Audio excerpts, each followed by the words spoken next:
Hey, how's it going, everyone? Welcome back to another GT Online video. My name is Saintsfan, and today I have some more questions from Twitter that I want to answer. If you have your own question that you want to ask for a future Q&A episode, just put the hashtag AskSaints on Twitter, and I will see it.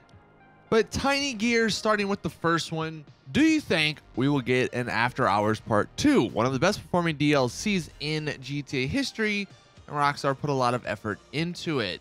It definitely was up there. I mean, After Hours, the fact that they brought in 4 actual DJs to the game, I think they truly wanted that to be a proper and a big DLC and a well-made DLC.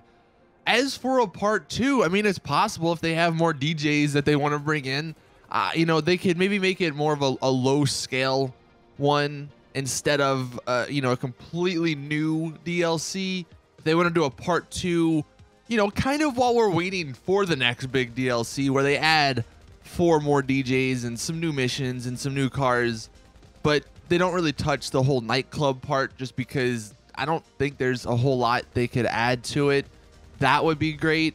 The only thing that I'm hoping for is that this isn't the first part 2 DLC. Like, if we get a part 2 DLC out of all the DLCs they've released, I hope it's not an After Hours part 2. I hope that's not the first one. I would like it, don't get me wrong, but there are so many other part 2 DLCs that would work better, I think, at least in my opinion, that I would rather play. You know, you got Import and Export part 2. You have Smuggler's Run part 2. Obviously, heists. I mean, the Doomsday Heist part 2. I don't know exactly how they could do that, but adding more heists to the game, I mean, that's like, those are the most fun parts of GTA. So while I would like to see an After Hours part 2, let's not have it be the first one, because having DJs is cool. I don't think I really spend that much time in my nightclub anymore. So I would rather some other things. But I mean, yeah, let me know in the comment section, what do you guys think about that? Peter Pan with the next one. Do you think they should do a Bond car Mark II? Then maybe it will have guns that will work. Rockstar have an added eject seat to cars. Maybe they could add that too. That would be awesome. Could you imagine?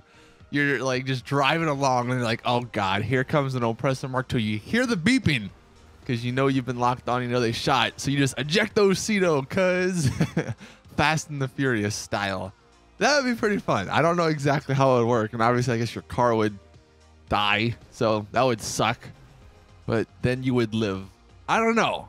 I don't know if we're ever gonna get a James Bond car Mark II because we don't have the Mark I version in online. It's so shocking how to this day I'm convinced they forgot about it. Like, they don't think, or they don't know it's in the game. Whoever's still working on GT Online, they don't realize there's the James Bond version car in the game. I mean, maybe they are saving it for some crazy spy DLC, but that's the only argument or logical thought in my brain. They don't think it's there. They don't know it's there because it fits the mold of all these weaponized vehicles. It's got weapons. You can actually, well, in single player, you have the things that come out the back to like pop people's tires. Granted, that wouldn't work too well in online because everyone has bulletproof tires, but still, with the Arena War DLC, they added it, or they added a feature like that to the new cars where you could drop bombs of different types. So all the features of the Bond car are in the game on other cars, yet we don't have the Bond car, even though that was the first one, the first weaponized vehicle in the game. Like I said, the only explanation is either they don't know about it or that they have some other plans for it in some other big DLC. But look, Mark II, more Mark II stuff, sure. Give me, I'll take it. I'll use it. I'm sure it'll be fun too. Third question from Richard. Why, for the longest time, Rockstar said we couldn't get any more garage space, and yet now it seems like every DLC that comes out, we get 30 new slots. I love my garage space, don't get me wrong. But what changed? Did they give more memory for the servers? So no, I don't think it had to do with the servers. I mean, like, granted, I know nothing about game development, especially GTA Online's game development, because obviously I don't work for Rockstar. But I think what the problem was the actual apartment limit. I could be wrong on this, but just kind of from what I've seen, it seems like the apartment limit what are we at, 5 or 6 apartments or garages? I think that was the limit. So when they added all these new slots, it's always to a new property, and that's why they've had to come up with new properties for these slots, because obviously people want more garage space, put more cars, but at the end of the day, they had to come up with new places to put them, because the apartments, I think they reached the limit with that. Then we have Mega Oof. What do you think are the most worthy / least worthy purchases for GTA Online, like in terms of their price and how good they are for their value? Ooh, that's a tough one. Maybe I'll make a separate video going into way more detail, because that's kind of a big question there. I would say in terms of price and how good their value are, I mean, that's really tough, because the two that come to mind to me, the Oppressor Mark 1 or the Oppressor Mark 2, either one of them are great. But the problem with them, they do cost a decent amount of money, and then you need to purchase, I believe, either the MOC or the other truck for the Mark II. So that's an added cost on top of just the base vehicle. And then I think you need to buy the facility or whatever, the arena for those vehicles to stay in. So as far as in terms of price, that's a lot of money you're spending just to get the best vehicles in the game, basically. I don't know if it's worth it to me, but is that worth it to you? You know, is it worth spending, I don't know, what is it, $8-ish million, maybe $8 to $10 million to get that? That's tough. I'd say if I had to pick one that's the most worthy, the Night Shark. The Night Shark is one of the best, if not the best, armored vehicle in the game. I think it can take like 27 homing missiles before it explodes. So you are rarely going to die in a free mode session, because no one has that many RPGs or homing missiles unless you're standing still. Like, you can easily evade people, and I don't think it costs that much money. So I would totally say for the most worthy, the Night Shark. As for the least worthy, I mean, doesn't it have to kind of go to the yacht?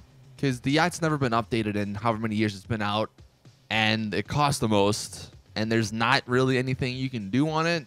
So I would say the yacht. But that's a big question right there.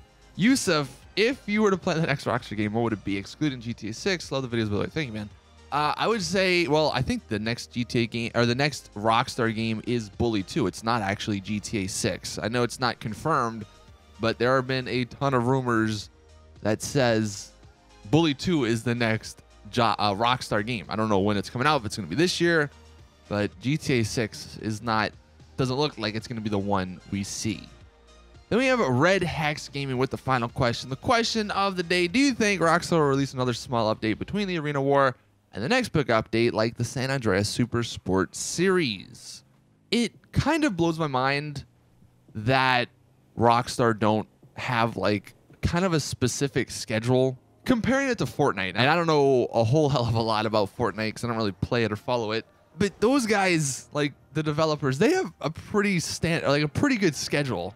Isn't it like every 3 or 4 months the season ends, big update comes, new maps or something, and then like every week there's little minor updates and stuff to do? GTA or Rockstar with GTA Online could totally follow something like that. You got to remember, GTA Online has made billions of dollars.